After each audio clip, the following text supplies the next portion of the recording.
Welcome back. I'm on my way to my next patient, but I'm gonna make it very short from where I started because my next patient, I have to do a conference with them. As I was saying,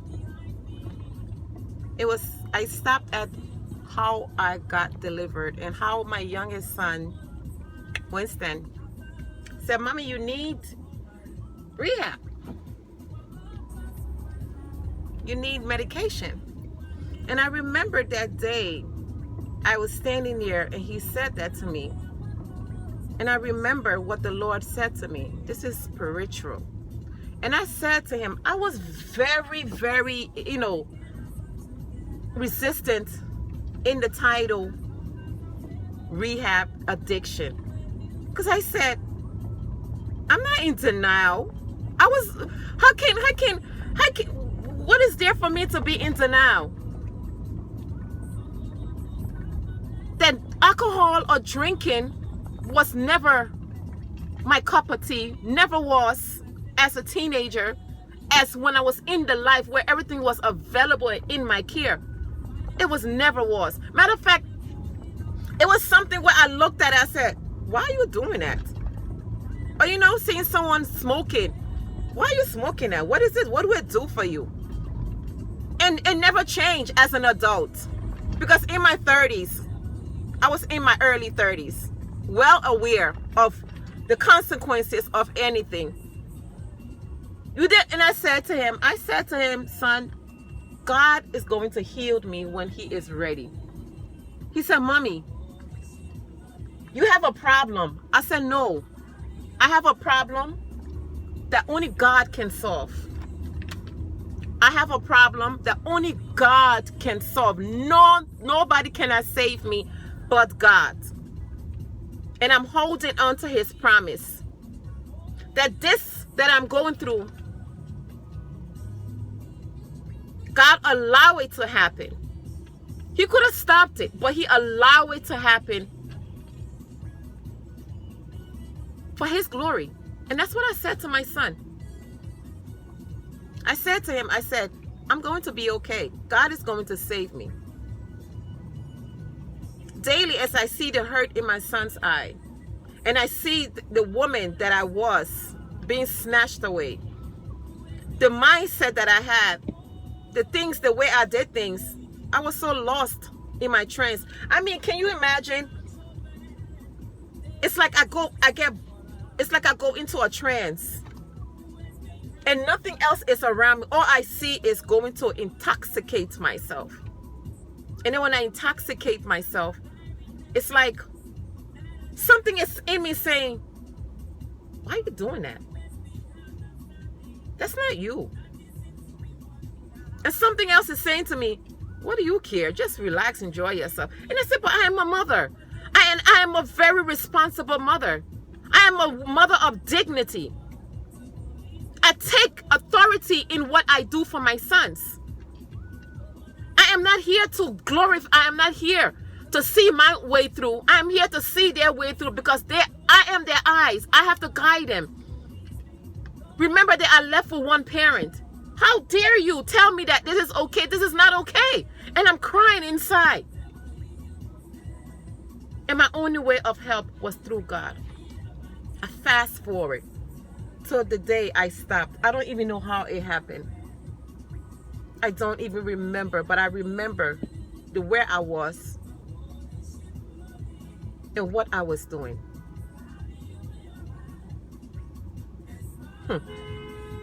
It was 2016.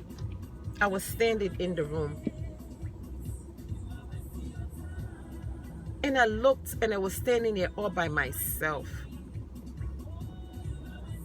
And I said, God, you say you search the heart. You say you search the inner parts of man and not the outer parts. Father God, I said, Lord, I am your daughter. I am your child. You know me more than I know myself. You know what I am capable of what I am not capable of. I am not a wicked person. I am not a heartless person. I care for people. Why am I in this position? And my sons are not being cared for properly. There's no guidance. Why am I crying on the inside? Unaware of not knowing what is going on. But daily, I am holding on to your promise. Father God, what is the purpose?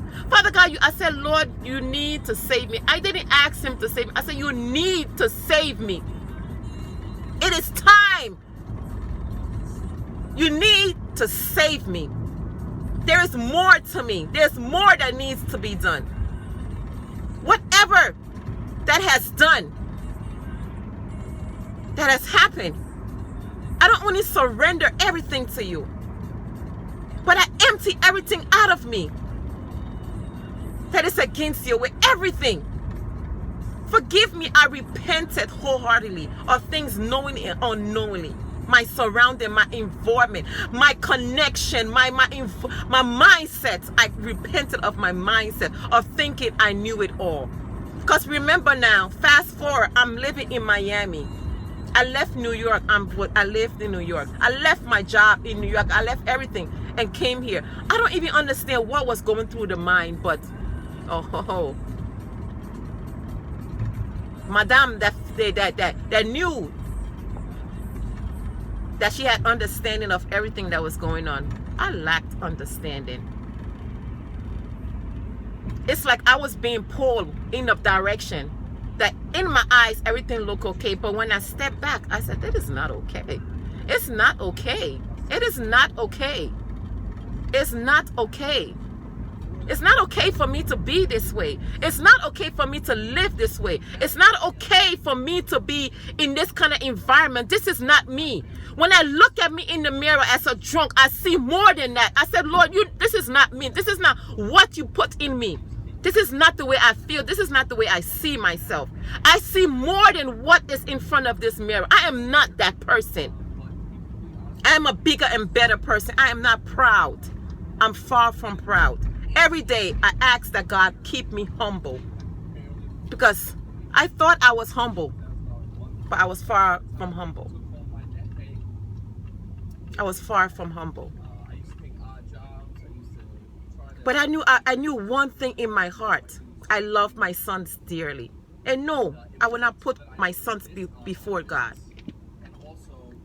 But the vision that I had in my eyes for them, I said, Lord, it is you that gave me these two sons. And it's you that is directing my path.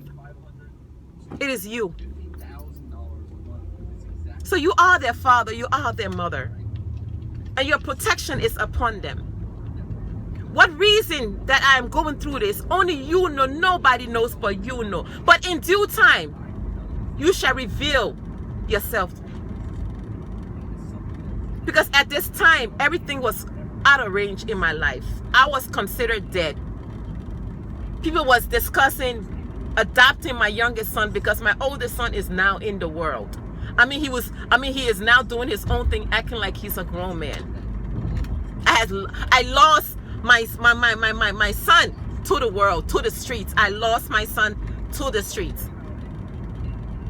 My respectful, humble, quiet son, I lost him to the streets. My son that understood me, and I understood him, I lost him to the streets.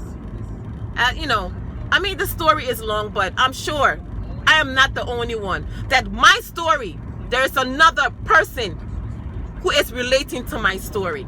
Because my story, there are many areas. But I'm just touching base on certain areas and just bringing it to light and moving to the next thing. Because it is too much. But God saved me. I remember saying that prayer, and I remember breaking down to him. I have broken down to God many times through my affliction, through my walk, through as a drunk. When I look at myself, strangers see me. I remember numerous a time, one lady stood in my mind. She stopped me. She said, my God, why are they doing this to you? She said, you are under an attack. She said, let me pray for you. I was just walking. I was in a daze walking. And she just stopped me and she said, let me pray for you. And I just stood there and she was praying. And she said, may the Lord go with you. And I just went on my business. When I say my daily life, walking as a drunk, situation, places that will go, things, places I will see myself unknowingly. It's only God that will save me. I lived in Miami. I had no vehicle. And I'm walking. I'm still working. I'm coming from work late at night. And the buses have stopped running. There is no bus. Where I will work to where I'm staying is about 2.5 hour walk. There is no bus coming. I'm walking. I'm walking. I started walking. I walk and it happened to me twice. The first time I walked for 2 hours from 11:30. I don't know how long, but I got home after 2:30 in the morning. Free and with no harm. The second time it happened to me, that was a different location. I wasn't aware. I was aware of the bus stop, but I thought I would get a ride to where I live, but it was nobody going my direction. And I couldn't find anybody. And the time went past me and I was doing an extra shift. So it's like I was in a position where it was do or don't. You are in trouble. So I'm walking and going. As I'm walking, a man stopped. He said, where are you going? It's late. Why are you walking?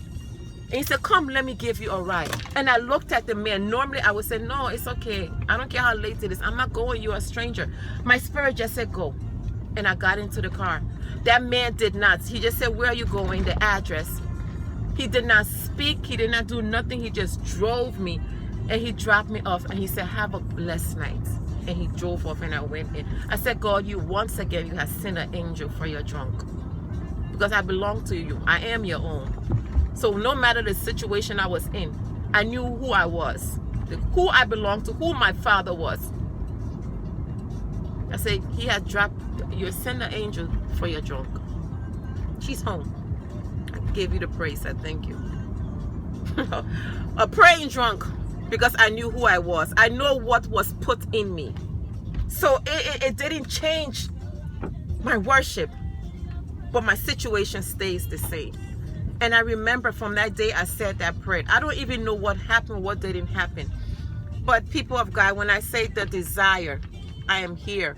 Hey, this is 12 minutes and 40 minutes second. But I have to go and see this patient. I don't even know how to pause. Can I pause? I'm not savvy when it comes down to these things, but I'm trying my best. So this is what, 13 minutes? I have to come back because I want to wrap it up. So, you know, next time it's not too... Hey God, pause now. I don't even know, it's not pausing. All right, I will be back. I'm just gonna go in here because I received an email my work phone that, you know, the conference is canceled. So I will wrap it up really quick. Thank you. I'll be back. Be blessed. Stay told. The story is deep, and I know there is someone that can relate to this story, and someone can understand where I am coming from, because this story is deep.